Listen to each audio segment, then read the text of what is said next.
In C++, normally arrays have fixed length, so once you define an array, you cannot increase or decrease its size. But today we'll discover a new type of array called vector. So a vector is similar to an array, but the main difference is that you can increase in size and decrease the size of the vector. So you can add a new element and delete or remove new element from the vector. This is not possible with an array, right? So let's go ahead and try to define a vector. First of all, we need to include the header file called vector. This header file right here will provide us with the built-in type called vector, and we could use this built-in type to create our vector. Okay, now let's go down to the main and create a vector. To do that, we'll simply type the name of the type, which is a vector, and inside those signs, we need to define what type this vector will store. Let's say an integer, and I'll call this vector numbers. So now what we did is we defined an empty vector that stores integer numbers. Now let's go ahead and try to store some numbers inside of it. I'll use a loop in order to store some numbers, and I'll say I less than 5 and I plus plus. But in order to store numbers inside this vector, we need to use a function. But because this vector class here or type provides us with multiple functions to use, what we could do is we could say numbers and use the dot notation. As you can see, we access a lot of functions that this class vector offers us. Now we could use the pushback function in order to push or add an element into the vector. So if I say something like I plus 1, well, at the first iteration, what we'll get is we will add 1 to the vector and it will go on until 5. So our vector should look like this: 1, 2, 3, 4, and 5. This is our vector. It has those 5 elements. Now let's go ahead and try to print our vector. What I'm going to do is I'm going to create a method, or excuse me, function called print. And this function will receive a vector, and this vector will store integers like this, and I'll call this vector numbers. And now in order to loop into a vector, we could just simply use a for loop. So I'll say for int I equal to 0, and now I less than what? Well, we need the size of the vector. So how could we find the size of the vector? It's very simple. We will say numbers.size. This will return for us the size of the vector. Now normally what we do with arrays is we say like this: numbers index I, and like this we fetch the element at the certain index. But this also works with vectors, right? But let's go ahead and use something else.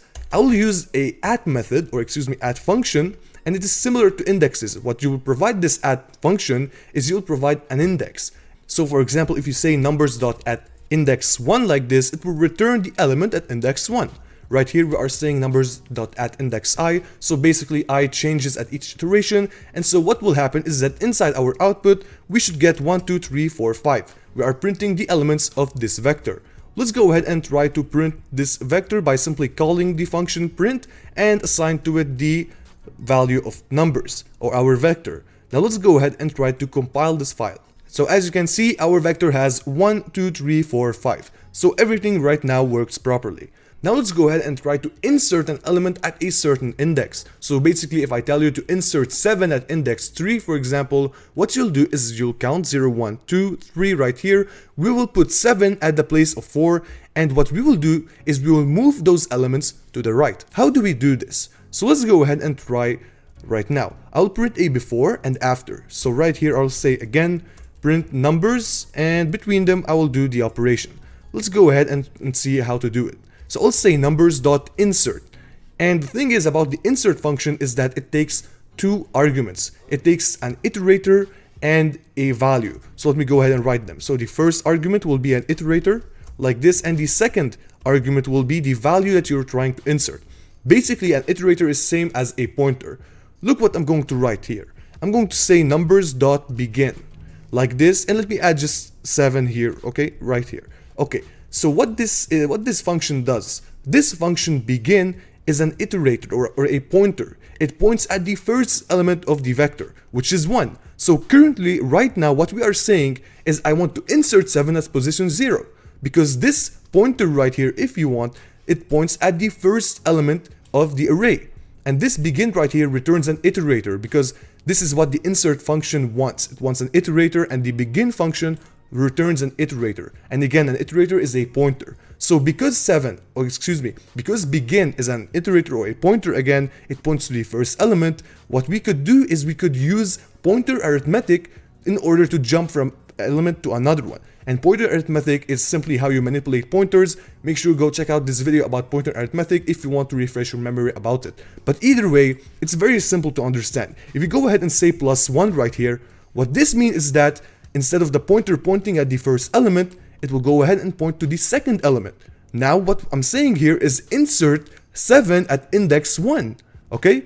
And now if I say, for example, 2, what I'm saying here, insert 7 at index 2. It's very simple. So I'm going to leave it like this, and let's go ahead and see what is the before and after. So basically here again, what I'm saying is insert 7 at index 2.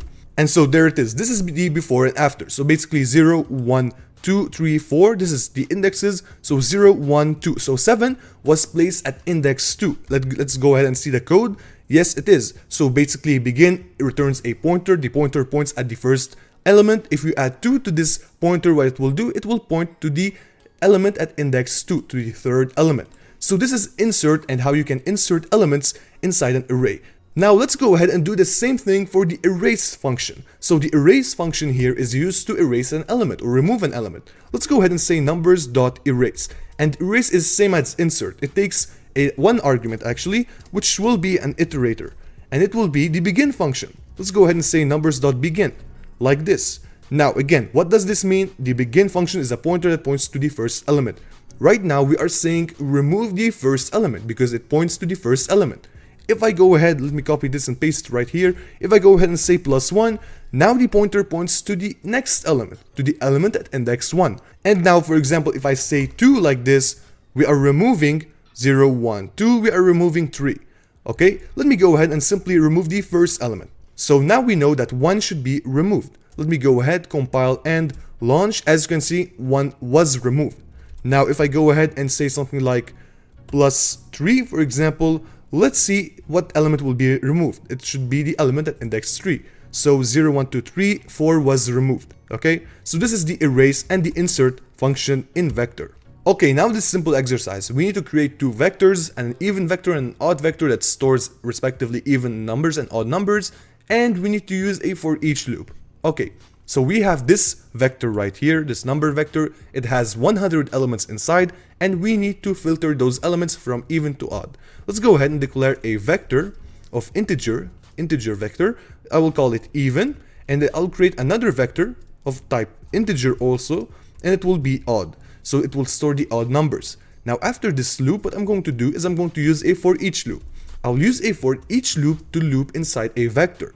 And so a for each loop is used to loop inside a collection. And what means collection? Collections are similar to arrays. And vector also is a collection because it stores a collection of numbers. And arrays are collections because they also store a collection of numbers. So basically the for each loop is used to iterate through a collection. So first of all, you define the initializer and then you mention what collection you want to loop inside. So I'll say my numbers vector, okay? Now what I'm going to do is I'm going to use a condition. So if I, like this, or the element at this vector is even, like this, what I'm going to do is I'm going to use the pushback method or function to add to the even vector the value I. Else what I'm going to do, I'm going to use the odd vector and push the element at this array, or excuse me, at this vector. So I'll say pushback I like this. Now let's go ahead and print even, the vector even, and then print the odd vector like this. So print odd. Now let's go ahead and try this out. So if I go ahead, compile, and then launch, as you can see, there it is. And these are very long values. Let me go ahead and shorten them a bit. Let's say 20, like this. And let me go ahead, compile, and then launch.